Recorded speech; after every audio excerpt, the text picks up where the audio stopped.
प्रणाम इंडिया में आपका स्वागत है। मैं शालिनी सिंह। आइए देखते हैं आज की प्रमुख खबरें। दूसरे दिन भी जारी रहा पनबस वर्कर यूनियन का धरना। मोहाली एयरपोर्ट का नाम डॉक्टर मंगल सेन के नाम पर रखने की चर्चा।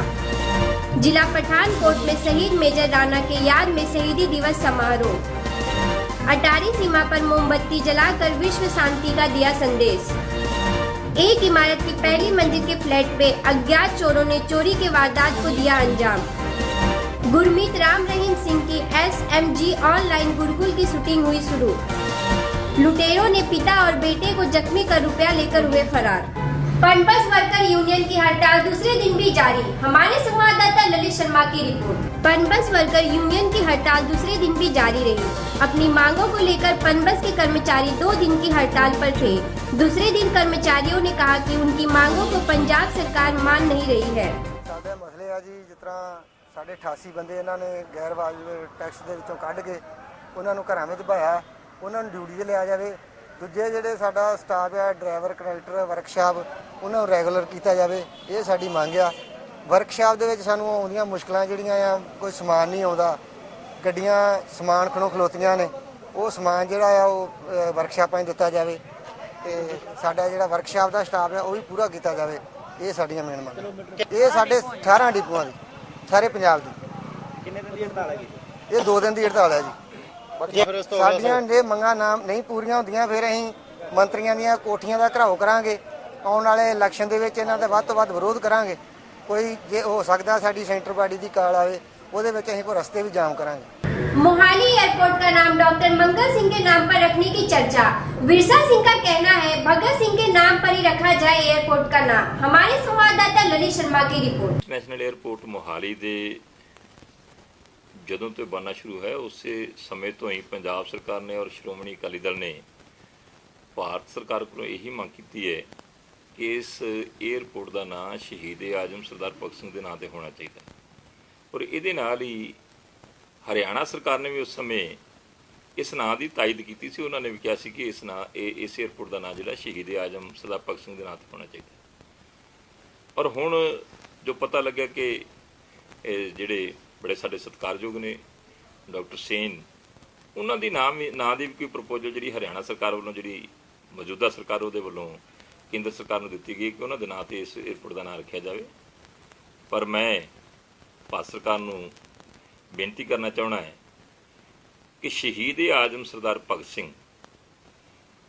समुचा हिंदुस्तान का हर नागरिक बच्चे तो लैके बजुर्ग तक तो बुजुर्ग तो लैके बच्चे तक उन्होंने सत्कार करते हैं, क्योंकि उन्होंने हिंदुस्तान की आज़ादी वास्ते जो संघर्ष किया, जो कुर्बानी दी, तो उन्होंने कुर्बानी ने उन्होंने सत्कार को मद्देनज़र रखदे इस एयरपोर्ट का नाम जो शहीद आजम साहब भगत सिंह के नाम से ही होना चाहिए। ठीक है, डॉक्टर सेन बड़े सत्कारत हस्ती ने, उन्होंने असी सारे सत्कार करते हैं, पर क्योंकि शुरुआत तो ही इस एयरपोर्ट का नाम शहीद आजम के नाम से रखने की गल चली है। जे अज असी उस गल तो पासे हटते हैं तो शहीदों का निरादर करने के बराबर होगी। तो मेरी तो अपील है केंद्र सरकार को कि वो इस गल ते गंभीरता के नाल इस मुद्दे ते फैसला लैन और इस एयरपोर्ट का नाम जो शहीद आजम साहब भगत सिंह के नाम से रखा जाए। जिला पठानकोट के गांव में शहीद मेजर राणा की याद में शहीदी दिवस समारोह मनाया गया। हमारे संवाददाता नरेंद्र सेठी की रिपोर्ट। जिला पठानकोट और गुरदासपुर को शहीदों का शहर कहा जाता है। ज्यादातर इन शहरों के कई नौजवान रक्षा करते करते शहीदी का जाम पी गए। उनमें से एक नाम आता है शहीद मेजर राणा, जो 1971 के भारत पाक में शहीद का नाम जाम पी गए। उनकी नई नवेली दुल्हन का मोह भी देश की रक्षा करने के लिए जाने से नहीं रोक पाया और भारत माता के चरणों में बलिदान दे दिया। आज उनकी याद में शहीदी दिवस जिला पठानकोट के गांव तोहुई शाह में मनाया गया। इस मौके पर DIG कुंवर विजय प्रताप ने शहीद मेजर राणा को श्रद्धा के फूल अर्पण कर प्रोग्राम की शुरुआत की। स्कूल के बच्चों द्वारा अलग अलग तरह के देशभक्ति के नाटक पेश किए गए। सिंह राणा जी की शहादत को नमन करने के लिए आज हम इस समागम में आए हैं। मैं सभी इस क्षेत्र के वासियों को बहुत बहुत बधाई देता हूं कि ऐसे शहीदों को याद करते हैं जिनके चलते ही हमारा देश सुरक्षित रहता है। राष्ट्र की एकता और अखंडता को सुरक्षित रखने में हमारे जो वीर शहीद हुए हैं उनका काफ़ी योगदान रहा है और मैं इस क्षेत्रवासियों को बधाई देता हूं विशेष करके जो मैडम संतोष राणा जी यहाँ हैं, जो मेजर राणा जी की धर्म पत्नी है, उन्होंने जिस तरीके से अपने परिवार को आगे बढ़ाया है वो भी बधाई के पात्र हैं कि एक वीर के शहादत के बाद उन्होंने बहुत ही अच्छे तरीके से अपने परिवार को और समाज में अपना नाम रोशन किया है। और उम्मीद करते हैं कि जिस तरीके से यह जो क्षेत्र है जिसे लोग पिछड़ा हुआ क्षेत्र कहते हैं, लेकिन मैं समझता हूँ कि यह पिछड़ा हुआ क्षेत्र नहीं है, क्योंकि यहाँ पर बहुत सारे हमारे शहीद हुए हैं और बहुत सारे ऐसे वीर हैं जो कि सेना में, BSF में और पुलिस में नौकरी कर रहे हैं, जो कि इस देश का नाम रोशन कर रहे हैं और इन वीरों के चलते ही हम सभी यहाँ सुरक्षित हैं। जय हिंद। ਅੱਜ ਸਾਡੀ ਸ਼ਹੀਦ ਸੈਨਿਕ ਪਰਿਵਾਰ ਸੁੱਖਿਆ ਪਰਿਸ਼ਦ ਵੱਲੋਂ 1971 ਦੇ ਭਾਰਤ ਪਾਕ ਯੁੱਧ ਦੇ ਸ਼ਹੀਦ ਮੇਜਰ ਕੁਲਵੀਰ ਸਿੰਘ ਰਾਣਾ ਜੀ ਦਾ 44ਵਾਂ ਸ਼ਹੀਦੀ ਸਮਾਗਮ ਉਹਨਾਂ ਦੇ ਨਾਂ ਤੇ ਬਣੇ ਹੋਏ ਗਵਰਨਮੈਂਟ ਸੀਨੀਅਰ ਸੈਕੰਡਰੀ ਸਕੂਲ ਪਿੰਡ ਤੰਗੋਸ਼ਾ ਵਿਖੇ ਮਨਾਇਆ ਗਿਆ। ਸ਼ਹੀਦ ਮੇਜਰ ਕੁਲਵੀਰ ਸਿੰਘ ਰਾਣਾ ਜਿਨ੍ਹਾਂ ਦੀ ਸ਼ਾਦੀ ਨੂੰ ਹਾਲੇ 9 ਮਹੀਨੇ ਗੁਜ਼ਰੇ ਸਨ, 1 ਮਹੀਨਾ ਸਿਰਫ ਪਤਨੀ ਦਾ ਸਾਥ ਮਿਲਿਆ ਅਤੇ ਉਹ ਭਾਰਤ ਪਾਕ ਯੁੱਧ ਵਿੱਚ ਸ਼ਹਾਦਤ ਦਾ ਜਾਮ ਪੀ ਗਏ। ਸੰਕਲਪ ਦੇ ਰੂਪ ਚ ਮਨਾਉਂਦੇ ਹਾਂ, ਜਿੱਥੇ ਬੱਚਿਆਂ ਨੂੰ ਪ੍ਰੇਰਨਾ ਦਿੰਦੇ ਹਾਂ ਕਿ ਭਾਰਤੀ ਫੌਜ ਵਿੱਚ ਭਰਤੀ ਹੋ ਕੇ ਇਹਨਾਂ ਸ਼ਹੀਦਾਂ ਦੇ ਦੱਸੇ ਹੋਏ ਪੂਰਨਿਆਂ ਤੇ ਚਲੇ, ਕਿਉਂਕਿ ਦੇਸ਼ ਸੇਵਾ ਦਾ ਸਭ ਤੋਂ ਵਧੀਆ ਮਾਧਿਅਮ ਜਿਹੜਾ ਹੈ ਭਾਰਤੀ ਫੌਜ ਹੈ, ਭਾਰਤੀ ਸੈਨਾ ਹੈ, ਜੋ ਕਿ ਵਰਲਡ ਦੀ ਸਭ ਤੋਂ ਪਾਵਰਫੁਲ ਆਰਮੀ ਹੈ। ਅਤੇ ਨਾਲ ਹੀ ਆਪਾਂ ਬੱਚਿਆਂ ਕੋਲੋਂ ਸੰਕਲਪ ਲੈਂਦੇ ਹਾਂ ਕਿ ਜਿਹੜਾ ਨਸ਼ਾ ਪੰਜਾਬ ਜਿਸ ਨੂੰ 5 ਦਰਿਆਵਾਂ ਦੀ ਧਰਤੀ ਕਿਹਾ ਜਾਂਦਾ ਸੀ, ਅੱਜ 6ਵਾਂ ਦਰਿਆ ਜਿਹੜਾ ਨਸ਼ੇ ਦਾ ਵਗ ਰਿਹਾ ਹੈ, ਜਿਸ ਵਿੱਚ ਇਸ ਦੇਸ਼ ਦੀ, ਇਸ ਪੰਜਾਬ ਦੀ ਯੁਵਾ ਪੀੜ੍ਹੀ ਜਿਹੜੀ ਡੁੱਬਦੀ ਜਾ ਰਹੀ ਹੈ। ਇਸ ਸਮਾਗਮ 'ਚ ਆਪਾਂ ਬੱਚਿਆਂ ਕੋਲੋਂ ਸ਼ਪਥ ਲੈਂਦੇ ਹਾਂ ਕਿ ਇਸ ਨਸ਼ੇ ਦੇ ਖਿਲਾਫ ਜਿਹੜਾ ਅਭਿਆਨ ਛੇੜਿਆ ਹੈ ਸਰਕਾਰ ਨੇ ਜਾਂ ਸਮਾਜਿਕ ਸੰਸਥਾਵਾਂ ਨੇ, ਉਸ ਅਭਿਆਨ ਦਾ ਹਿੱਸਾ ਬਣ ਕੇ ਇਸ ਨਾਮੁਰਾਦ ਬਿਮਾਰੀ ਨੂੰ ਜਿਹੜੀ ਹੈ ਜੜੋਂ ਕੱਢਣ ਅਤੇ ਆਪਣੇ ਅੰਦਰ ਦੇਸ਼ ਭਗਤੀ ਦੀ ਭਾਵਨਾ ਭਰਦੇ ਹੋਏ ਭਾਰਤੀ ਫੌਜ ਵਿੱਚ ਭਰਤੀ ਹੋਣ ਦਾ ਸੁਪਨਾ ਪਾਲਣ। ਇਹੋ ਹੀ ਸ਼ਹੀਦ ਮੇਜਰ ਕੁਲਵੀਰ ਵਰਗੇ ਸ਼ੂਰਵੀਰਾਂ ਜਿਨ੍ਹਾਂ ਨੇ ਸਾਡੇ ਆਉਣ ਵਾਲੇ ਕੱਲ੍ਹ ਲਈ ਆਪਣਾ ਅੱਜ ਕੁਰਬਾਨ ਕਰ ਦਿੱਤਾ, ਉਹਨਾਂ ਨੂੰ ਸੱਚੀ ਸ਼ਰਧਾਂਜਲੀ ਹੈ। ਕਿਉਂਕਿ ਸ਼ਹੀਦ ਜਾਂਦੇ ਜਾਂਦੇ ਸਾਨੂੰ ਇਹ ਸੰਦੇਸ਼ ਦੇ ਜਾਂਦੇ ਹਨ, ਉਹ ਆਪਣੀ ਸ਼ਹਾਦਤ ਦੇ ਬਦਲੇ ਸਮਾਜ ਕੋਲੋਂ, ਦੇਸ਼ ਕੋਲੋਂ ਕੋਈ ਮੁਆਵਜ਼ਾ ਨਹੀਂ ਮੰਗਦੇ, ਉਹਦੇ ਸਾਨੂੰ ਜਾਂਦੇ ਜਾਂਦੇ ਕਹਿ ਜਾਂਦੇ ਹਨ कि वतन को फिर से गिरवी मत रख देना ए वतन वालों, शहीदों ने बड़ी मुश्किल से ये कर्जे चुकाए हैं, यूं ही नहीं जगमगाए इस मंजिल के रास्ते, लाखों दिए खूने शहीदां से आए हैं, लाखों दिए खूने शहीदां से आए हैं। इन्हां शहीदां नूं याद करके ही असीं उन्हां नूं सच्ची श्रद्धांजलि। अटारी सीमा पर पूर्ण संध्या पर मोमबत्ती जलाकर विश्व शांति का दिया संदेश। हमारे संवाददाता ललित शर्मा की रिपोर्ट। विश्व मानवाधिकार दिवस की पूर्ण संध्या पर अखिल भारतीय ह्यूमन राइट्स की ओर से अटारी सड़क सीमा पर मोमबत्ती जलाकर पूरे विश्व में शांति की स्थापना का संदेश देने के लिए मोमबत्तियां जलाई। इस संबंध में संगठन के महासचिव हवा सिंह तंवर ने बताया कि 10 दिसंबर को पूरे विश्व में विश्व मानवाधिकार दिवस मनाया जा रहा है। हर साल जो international declaration of human rights है यूनाइटेड नेशंस का, वो 67th एनिवर्सरी अब के बारे में मना रहे हैं और ये हर साल ही हम इस प्रोग्राम वाघा बॉर्डर पे कई सालों से करते आ रहे हैं और हमेशा हमारा प्रयास है कि ये पीसफुली और इंटरनेशनल पीस के लिए इसको हम करें। क्योंकि आजकल थोड़ा माहौल भी इंटरनेशनली हम देखें टेररिज्म का इस तरह का चला, तो हमारी आज ये अपील यहाँ इंटरनेशनल बॉर्डर से ये अपील है कि पूरी दुनिया में शांति और भाईचारा रहे। ने BSF यहाँ पे जो हमारे वाघा बॉर्डर BSF के जवान और ऑफिसर्स हैं, उनके साथ हमने आज ये सेलिब्रेट किया है और साल ऐसा ही हम इसको सेलिब्रेट करते हैं क्योंकि ये इंटरनेशनल एक इवेंट है, उसकी पूर्व संध्या है आज 10 दिसंबर को। सबको पता कि इंटरनेशनल ह्यूमन राइट डे है। इस दिन universal declaration of human rights का डिक्लेरेशन हुआ था यूनाइटेड नेशंस का, उसमें भारत भी एक हिस्सा है। कैंडल हमेशा ही क्योंकि पीस के लिए होता है, शांति के लिए होता है और हमारा ह्यूमन राइट्स जो भी एक्टिविस्ट हैं, ह्यूमन राइट के जितने भी पूरे दुनिया में जितने भी एक्टिविस्ट हैं या यूनाइटेड नेशंस का जो मोटिव है वो पूरा इंटरनेशनल पीस के लिए है, इसलिए कैंडल को हमने चुना है। नवी मुंबई नेरुल में एक इमारत के पहली मंजिल पर चोर ने दिया चोरी के वारदात को अंजाम। हमारे संवाददाता शिवशंकर तिवारी की रिपोर्ट। नवी मुंबई नेरुल कारवे गांव के एक इमारत की पहली मंजिल के फ्लैट में अज्ञात चोरों ने चोरी के वारदात को अंजाम दिया। इस चोरी में चोरों ने 70 लाख रुपए नगद और 600 ग्राम सोने के गहने चोरी लेकर भागने में कामयाब रहे। इस चोरी की जानकारी नेरुल पुलिस में थाने में दर्ज कराई। पुलिस की जांच करने में पता चला कि चालक की चोरी कोई बाहरी नहीं बल्कि इमारत में कार्य सुरक्षा रक्षक और उसके साथी थे। चोरों में अब तक पुलिस की लगभग 30 लाख रुपए बरामद कर चुकी है और अभी 3 आरोपी को पुलिस गिरफ्तार कर चुकी है और की तलाश जारी है। पकड़े गए आरोपी सभी नेपाल के हैं। घरफोड़ी करने वाले एक गैंग को हमने पकड़ा है जिसमें 6 सदस्य शामिल है। उनमें से 3 लोगों को हमने अभी तक पकड़ा है और उनके पास से लगभग 30 लाख रुपए के गहने और कैश हमने बरामद की है। इस घटना में कुल 70 लाख रुपए की कैश और साथ ही साथ 700 ग्राम सोना इसमें चोरी हुआ था। उनमें से ये रिकवरी हमने अभी तक की है। सभी इसमें जो एक्यूज्ड है वो नेपाल के रहने वाले हैं।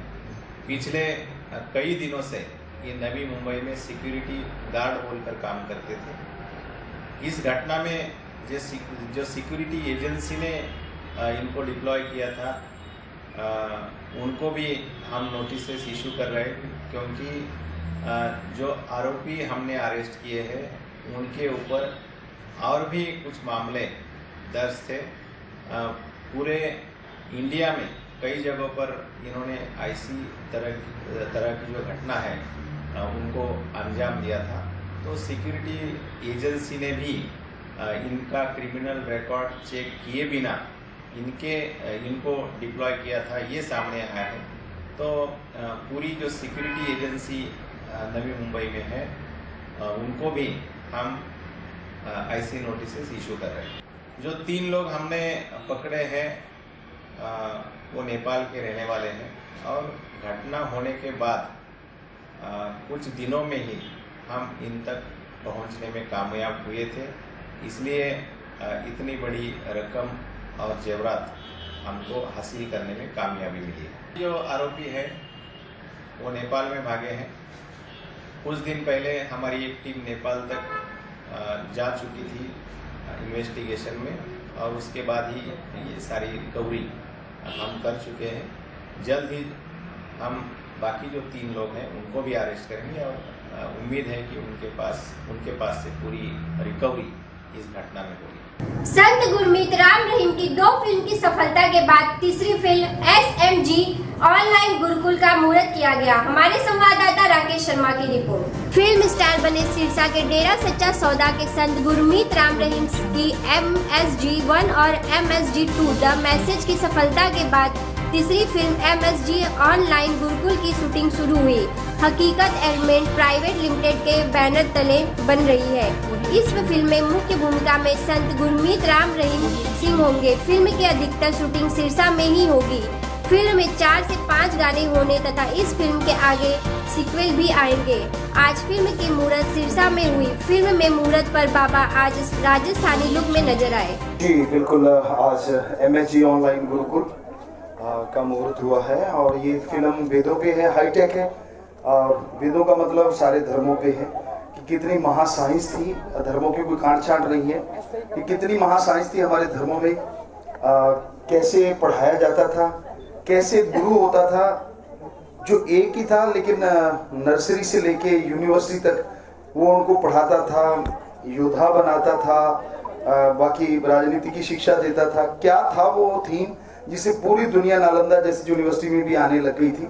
तो वो चीज़ हम दुनिया को दिखाने जा रहे हैं। इसमें बहुत ही एंटरटेनमेंट है, जबरदस्त VFX का काम है और बहुत बड़ी फिल्म है। VFX के एक सज्जन हमारे यहाँ पे अभी आए थे, नाम मधुसूदन। तो उन्होंने बोला था, जब उन्होंने पूरी स्क्रिप्ट सुनी तो उन्होंने स्पाइडरमैन जैसी बड़ी बड़ी फिल्मों पे काम किया है, तो वो बोले थे गुरुजी मुझे तो ये फिल्म अवतार से भी बड़ी लग रही। तो ये उनकी बात थी, उन्होंने बोला था। तो ये एक बहुत ही बड़ी फिल्म है, बहुत जबरदस्त फिल्म है। तो ये पूरा एक दिखाना है कि हमारे भारत कितना रिच रहा है और रिच है संस्कृति में और साइंस में। जी तीसरी हम कहा करते हैं बहुत ज़्यादा अच्छी आएगी, क्योंकि ये स्टोरी एक अपने आप में अलग हटके बनी है और बहुत ही ज़बरदस्त होगी। और जैसे जैसे फिल्म बनती जाती है तजुर्बा नेचुरली आता चला जाता है कि हाँ भाई यहाँ लगा कि ये चीज़ यहाँ सही नहीं थी, यहाँ सही नहीं थी। तो हमें लगता है ये बहुत ही बढ़िया फिल्म होगी उससे। जी अभी जो हमने राजस्थान का जो शॉट देने जा रहे हैं, ये एक गुरुकुल में जो गुरु पढ़ाता है वो बताता है कि एक किसान था, उसकी एक स्टोरी बताता है, वो कट है। तो उसका एक शॉट हम यहाँ ले रहे हैं कि वो अपने बच्चों को इंटरनेशनल स्कूल में छोड़ने आया है। हालांकि वो मिडिल क्लास फैमिली से ताल्लुक रखता है, तो कैसे कैसे वो अपने बच्चों के लिए क्या क्या करता रहता है और लास्ट में बच्चे क्या करते हैं जो आज के माहौल में हो रहा है। तो उसका एक कट उसमें फिल्म में आने वाला है। तो उसी का एक पहला शॉट मुहूर्त शॉट हमने शुरू किया। फिल्म ज्यादातर यही बनेगी। बिटकिन शहर में लुटेरे ने बेटे और बाप को जख्मी कर रुपए लेकर हुआ फरार। हमारे संवाददाता इलियास शेख की रिपोर्ट। औरंगाबाद जिला के बिटकिन शहर के कुछ ही दूरी पर खेत में रहने वाले भाऊ साहेब श्यामराव शिंदे और उनका पुत्र संजय शिंदे, इन दोनों पिता पुत्र लुटेरेखोरों की गंभीर रूप से वार कर जख्मी किया और लोहे की संदूक में से रुपए ले गए। यह घटना रात में हुई। उन लोगों ने पुलिस थाना पर पहुंचे और उनकी अज्ञात आरोपी के खिलाफ मामला दर्ज किया और उन जख्मी को उपचार के लिए अस्पताल में भर्ती कराया गया और बिटकिन पुलिस ने जांच शुरू की। आज के लिए बस इतना ही। और ताज़ा तरीन खबरों के लिए आप हमारे वेबसाइट पर विजिट कर सकते हैं www.timenews.co पर।